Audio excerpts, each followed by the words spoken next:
Hi folks, I hope all of you are having a very good time, a happy life all these days. Huh? See, we are doing the book review of Sadhguru's book titled Karma. Okay, in this video, this is the 76th video where I am going to tell you the essence of the 8th chapter. The 8th chapter in his book Karma. This chapter is titled as Karma Yoga and Mental Body. In the previous two videos, that is video 74 and 75, in those two videos we discussed about the effect of karma on the physical body.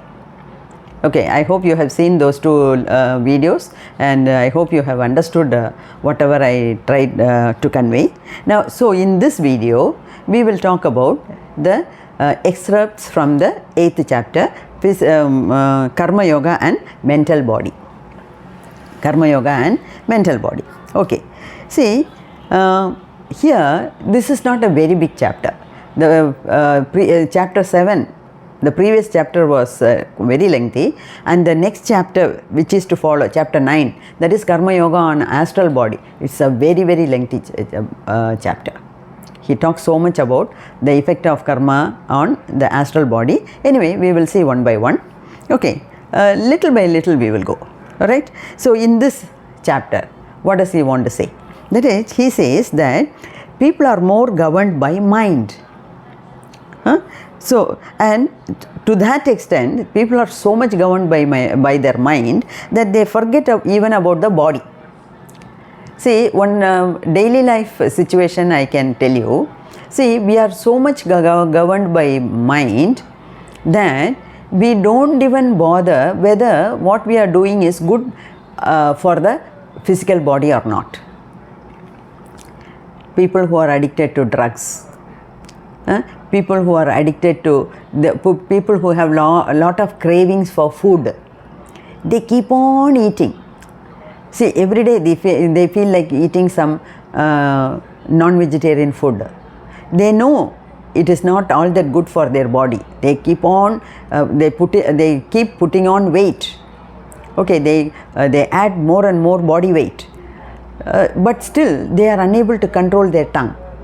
So they go as per the longing of the mind, and because of that they end up with very many physical ailments.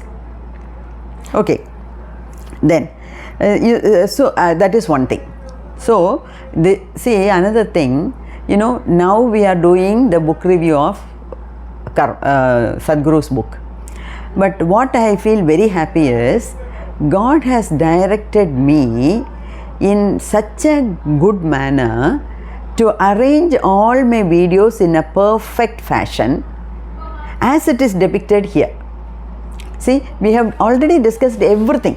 Whatever you find here, we have already discussed in different videos. So, if you see the first 50 videos, see, under mind we have 5 videos, under meditation we have 6 videos. Now under karma we have, this is the 17th video and some more videos to follow. Okay, nearly 20 videos. Okay, so these are all the things we have already discussed in earlier also. Okay, so if you can follow all those things, then there is no doubt that this is the last birth for you. There is no doubt. And when I do this book review, I am happy that I have already discussed those things. See, it is all the grace of God. It is sheer grace of God that I have to tell you so many things through my videos, and you have to listen. Blessed are those people who listen to my videos. More blessed are the people who try to follow it in their lives. Simply listening, it gives you, say, 25% advantage. If you try to put it in real life, then it gives you 100% advantage. It leads to liberation. it helps you to attain mukti. Okay, so this is what is the essence. Then, and we have already seen about the mind. See, this chapter is on mental body, effect of negative karma on mental body. We have already seen about mind in 5 videos. Okay, most of the things are already discussed. Okay, in the sense, see, about the past, all our past life is in the form of our memories. What about our future life? Future life is in the form of imagination. See, we plan, we must plan for the future, no doubt, but the future is also in the form of imagination. Okay, so what is the reality? How should we live? No, all the time we are either living in the past or in the about the future. We are living in our memory or in our imagination. But the reality is we should live in the present. The total reality of life is we are expected to live in this moment, because we don't even know what is going to happen in the next moment. There is no point in lamenting over what has happened in the past. And about the future, there is no surety. Nobody has given us any assurance that I will live for 100 years. Today, in this moment I am talking. Next moment what is going to happen? I don't know. So in such a imperfect life, now let us learn to lead the life the way we want. The way we want means, or the way we should. Not even the way we want, sorry. It is not the way we want, the way we should. So how should we live? We should live in the present moment. This also we have already seen under mindfulness and awareness.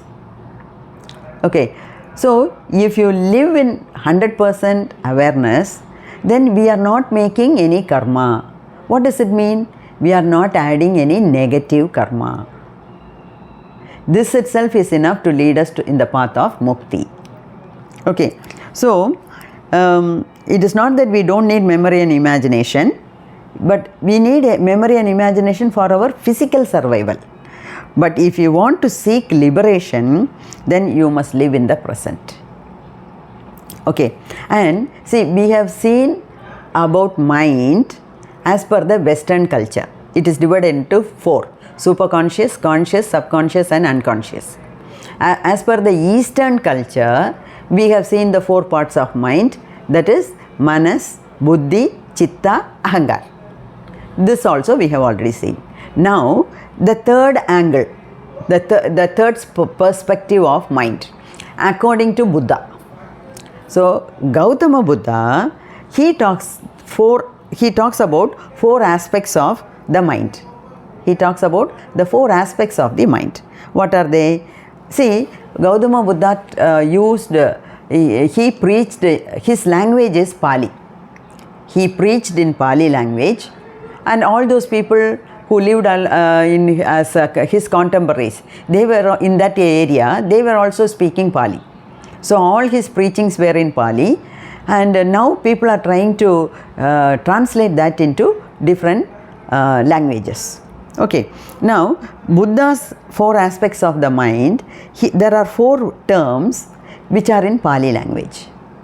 I will tell you the equivalent in English also. We can understand, but we cannot forget the original words which Buddha used. Okay, so first I will tell you that. Now what are the 4 aspects of the mind? One is Vijnana. I am not sure whether I am pronouncing it correctly, but as per the spelling I am saying Vijnana. I will add these words in the tags. You can refer to that also. Okay, Vijnana. Now in English, Vijnana means cognition. And what is cognition? That is acquiring knowledge and understanding through thought, experience and through 5 senses. This also we have seen. The manas or the mind is fully depending on the 5 senses. So whatever we get through the 5 senses, it goes inside. It goes inside our mind. Okay, then Sanya. Second is Sanya. Now this is described as recognition. Now based on the inputs, we recognize one from the other. We learn to differentiate one from the other. Now how do you recognize? That is, you see, Sadhguru gives explanation for this. That is, he says, suppose you listen to somebody's voice, a person known or unknown.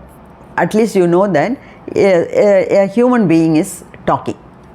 Okay, or let us directly tell this. Say somebody is talking in your house. Somebody is talking, or somebody is singing, or somebody is shouting, somebody is fighting loudly inside your house. Now first the sound goes inside. Okay, that is cognition. The sound goes inside. Second is recognition. That is, so many times you have already heard about this person's voice, and you also know, your mind also knows about the sounds created by other people in the house, outsiders, and other animals.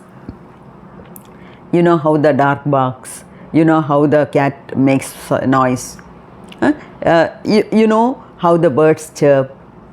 So there are so many inputs, and by recognition what we mean is, we recognize this person's voice, which is different from the voice of the other animals and people in the you recognize. Okay, suppose your father is talking, your father is shouting. You recognize that it is your father's voice, okay, and not the voice of somebody else. That is sanya or recognition. Then the third is vedana. Now what do you mean by vedana? Vedana is sensation or feeling. By vedana what we mean is sensation or feeling. Okay, then sankara. Sankara. What do you mean by sankara? That is the reaction. See, first cognition is you are inputting the sound of your father. Okay, your mind is taking in the sounds of the person who is talking, maybe your father. Second stage is your mind understands that it is your father's sound and not somebody else's. Third is, it is creating some sort of feeling in your mind. It is creating some sort of sensation. What is the meaning of sensation or feeling of your mind? That is, you know your father is fighting, and it is creating an unpleasant situation in the house. So you know that it is creating unpleasantness in your mind also. That is the sensation you are getting by listening to your father's voice. This is the feeling you get. Okay, that is. Then sankara. Sankara is the reaction.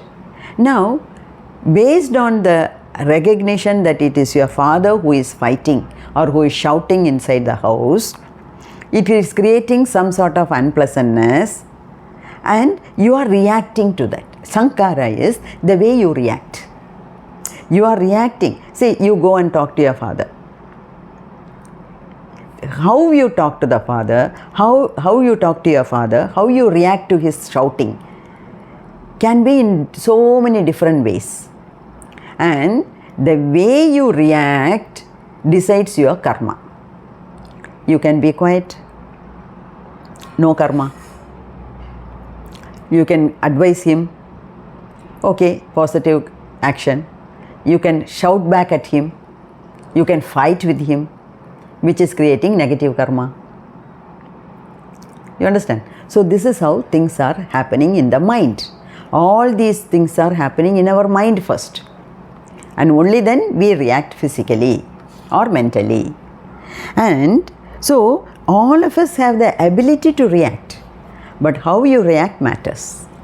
The way you react to any situation in your life decides your positive or negative karma. Okay, and so what Sadhguru says is, see, don't have any strong likes or dislikes. You know, even if you take the food, you know, some are very fond of some food, some hate some other kind of food. Suppose you have upma in the morning, you say, upma, I hate it, I don't like it. You go without eating. Then in the evening you come back, you have chicken biryani, you like it very much, so you eat your stomach full. Both are not correct. Don't have too much of dislike towards upama, and don't like too much of liking towards chicken biryani. So what Sadhguru says is, look at both the food with equanimity. What is equanimity? No 100% liking, no 100% disliking. 50-50. Look at the food with 100% equanimity. Not only food, anything that comes across in our life. Anything. So he says, so try to accept life with equanimity. Try to accept life with equanimity. Okay, with equanimity, that is, your karma starts collapsing. You see, it's something golden. This is what I also said earlier, that look at it in a witnessing mode. Anything that is happening in your life, look at it in a witnessing mode. You just witness it. You remain unaffected by that. And the way you react also matters so much. Okay, and you see, this somehow I liked the sentence very much, and so I thought I will make a note of it and read it out in my video itself. Okay, you see, I quote, with equanimity, Sadhguru says, I quote Sadhguru, okay, with equanimity, our entire structure of karma, begins to collapse. Our entire structure of karma begins to collapse. All it takes is your willingness to experience everything the way it is. It is, don't experience it the way you look at it. You experience everything as it is. Take it as it is. See, in our family itself, some are understanding, some are dominating, some are fighter cocks. Some try to react for everything in a negative way. Some are optimistic, some are pessimistic. No, we have all sorts of people around us. These people are enough to teach us lessons. Okay, but if only we learn to look at people as they are, not the way we like them to be, or not the way we want them to be. Every person is an individual. Okay, he is like this, she is like this. Accept it as it is. That is looking at things with equanimity. Then, if this is going to collapse your karma structure, then I feel this is the best way. And the same thing only I also explained as be in the witnessing mode. Live in the moment, live with 100% mindfulness, live with 100% awareness. Be very careful about the way you react, and also take things the way as it is. Take everything the way it is. Okay, and Sadhguru also says that, see, if you are going to resist something, like having too much of liking means you will not resist, you accept it. But if you have too much of disliking, then you resist. Anything you resist, it bounces back. And so, it is creating deeper levels of bondage. It is creating deeper levels of bondage. And another thing Sadhguru always says, and in this also he talks about it, that is taking responsibility. Taking responsibility. Whatever happens in your life, you take responsibility for yourself. You understand that it has happened because of you. not because of somebody else. Not because of somebody else. Okay, see, this also I have already mentioned.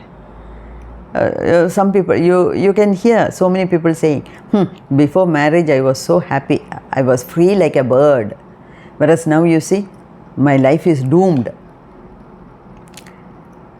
See, don't put the responsibility on somebody else's shoulders. Don't blame others. Take the responsibility for yourself. If your life is happy, you have done something good. If your life is not happy, it is because of your negative karma, not because of your husband, not because of your in-laws, not because of your boss, not because of your siblings, nothing. It's all because of what we have done in the form of positive and negative karma. Okay, and here about responsibility, Sadhguru gives two instances. Very interesting. I'll just briefly mention that. See, there are two friends, A and B. These friends, see, they have been friends for a long time, and their family is also attached. In the sense, for the past 3 generations, they have been living closely as family friends. Okay, now A's grandfather died. B's grandfather also died. Okay, and A, one day when he was cleaning the house, he got a diary of his grandfather, and he was going through that, and he came to know that A's grandfather had lent 1 lakh rupees to B's grandfather. Then A is thinking, let me show this to my friend. So he is taking the diary and going to his friend. Look, we have been friends for so long. Not only we two, our families are in good terms all the time. You see, I got my grandfather's diary. Here it is written. He has written in black and white, in his own handwriting, that he had lent 1 lakh to your grandfather. Now, since we are friends, let me waive the interest. Can you give me the principal amount at least? A is asking B. Then how is B reacting? No other work? Why should I repay what my grandfather had taken from your grandfather? Why should I take the responsibility? You go and ask my grandfather. That is how he gives the reply. Then after some time, the same B is coming to know that his grandfather had a big land, a property somewhere, but he has not left anything in the form of a will. He has not left his will, and so it is not written in B's name or anybody's name. But he came to know about the existing of a property in his grandfather's name. Then what does he do? With the same diary, he goes, the very same day, he consults a lawyer, and the very next day, he is filing a case. He is ready to spend in lakhs to get that property. He says, after all, it is my grandfather's property. I should get it. I am the heir. I should get it. So look at the two situations. In the first situation, B doesn't want to accept take the responsibility of repaying the loan taken by his grandfather. But in the second case, B is very eager to inherit the property of his grandfather. So when something good happens, he is ready to accept the responsibility. But when something bad happens, he is not ready to accept the responsibility. So this is how Sadhguru says, we are trying to put the responsibility on others, which will add more and more karma. So accepting karma means, that is, your life is 100% what you are making. Okay, just accept it as it is. And he also says, Sadhguru starts with mind and ends this chapter on mind also with mind. He says, see, mind belongs to you, but you are not the mind. Okay, that is, he also gives an example. See, you have a car. You are owning the car, but you cannot become the car.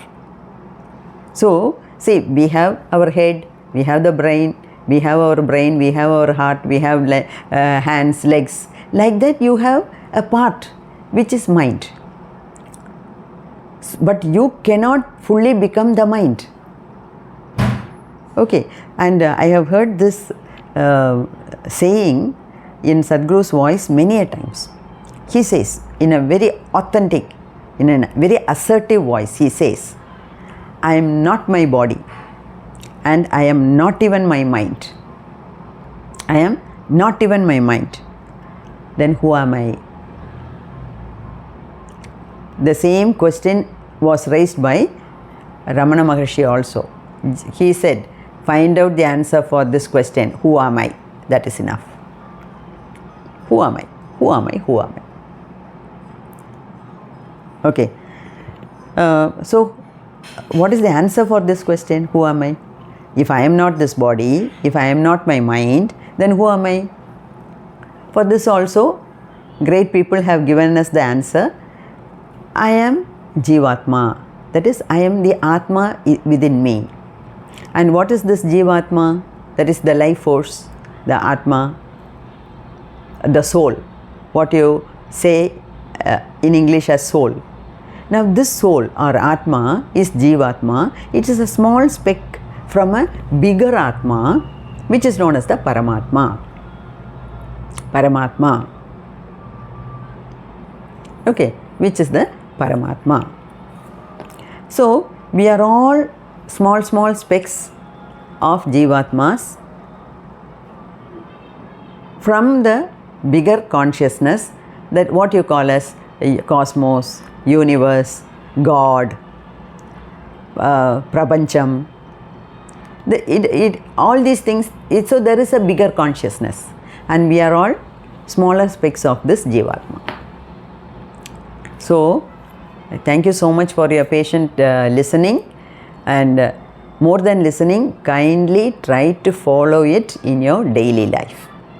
This is the way to attain mukti or liberation or enlightenment. Okay, see you in my next video. All the best. May God bless you all.